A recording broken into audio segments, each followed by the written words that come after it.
संज्ञा।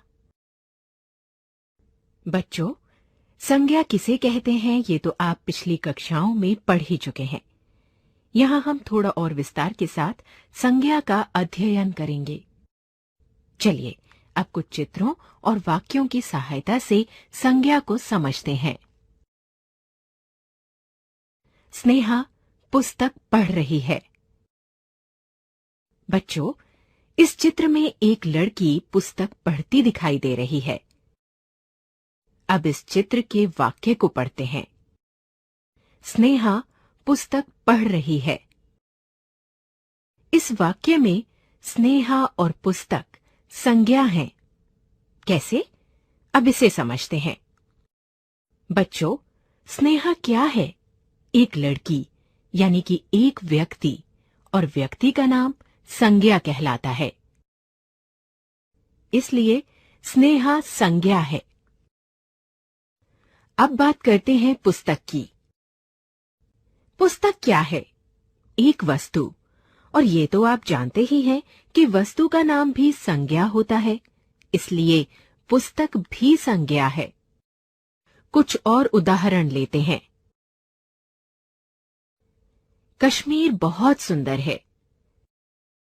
बच्चों, इस चित्र के वाक्य को पढ़ते हैं। कश्मीर बहुत सुंदर है। इस वाक्य में आया शब्द कश्मीर संज्ञा है, क्योंकि कश्मीर एक जगह या एक स्थान का नाम है और स्थान का नाम संज्ञा कहलाता है, इसलिए कश्मीर भी संज्ञा है।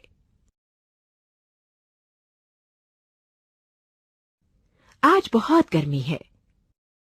बच्चों, इस वाक्य में आया गर्मी शब्द एक भाव है, जिसे देखा सुना नहीं जा सकता, बल्कि केवल महसूस यानी अनुभव किया जा सकता है। और भाव के नाम को संज्ञा कहते हैं, इसलिए गर्मी संज्ञा है। चिड़िया चहचहा रही है।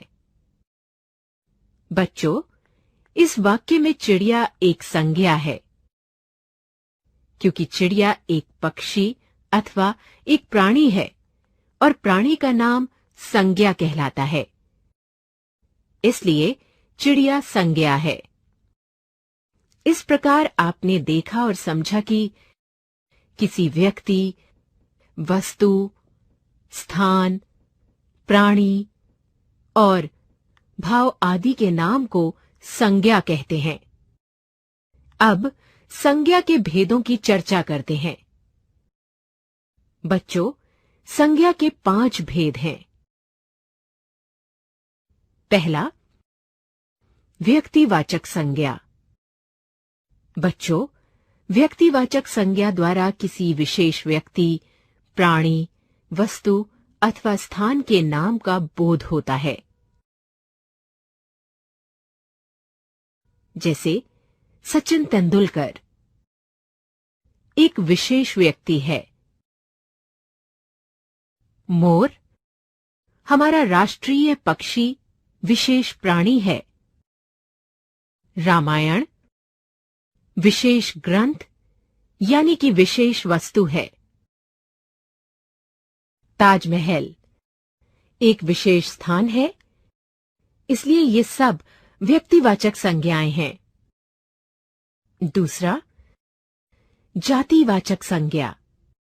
बच्चों, जिन शब्दों से एक ही प्रकार के प्राणियों, वस्तुओं तथा स्थानों के नाम का बोध होता है, वे जातिवाचक संज्ञा कहलाती हैं। जैसे पक्षी शब्द कहने से विभिन्न प्रकार के पक्षियों तथा पक्षियों की पूरी जाति का बोध होता है। जैसे कार शब्द कहने से छोटी, बड़ी, देशी, विदेशी सभी कारों का बोध होता है, तथा नगर या देश कहने से सभी नगरों या सभी देशों का बोध होता है। इसलिए पक्षी, कार, नगर या देश ये सभी शब्द जातिवाचक संज्ञाएं हैं। तीसरा, भाववाचक संज्ञा।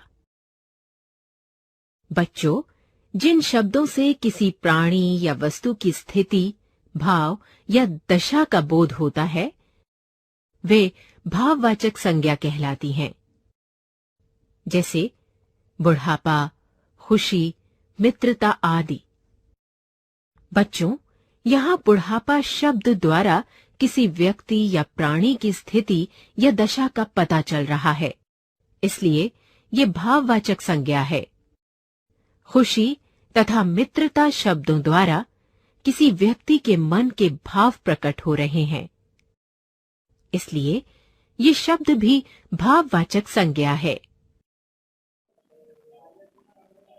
प्रश्न 2, किसे क्या कहते हैं, रेखा खींचकर बताइए। यहाँ पर मैंने उत्तर लिख दिए हैं, आइए देखते हैं। जापान के वासी, उसे क्या कहेंगे? जापानी। ईरान के वासी, उसे क्या कहेंगे? ईरानी। चीन में रहने वाला, उसे कहेंगे चीनी। अमेरिका में रहने वाला, उसे कहेंगे अमेरिकी। तुर्की में रहने वाला, उसे कहेंगे तुर्किस्तानी। इंग्लैंड में रहने वाला, उसे कहेंगे इंग्लिस्तानी। हिंदुस्तान में रहने वाला, उसे कहेंगे हिंदुस्तानी। तीसरा प्रश्न है, पढ़िए, समझिए और एक शब्द स्वयं लिखे। क विलोम शब्द समान, असमान। दुख, सुख।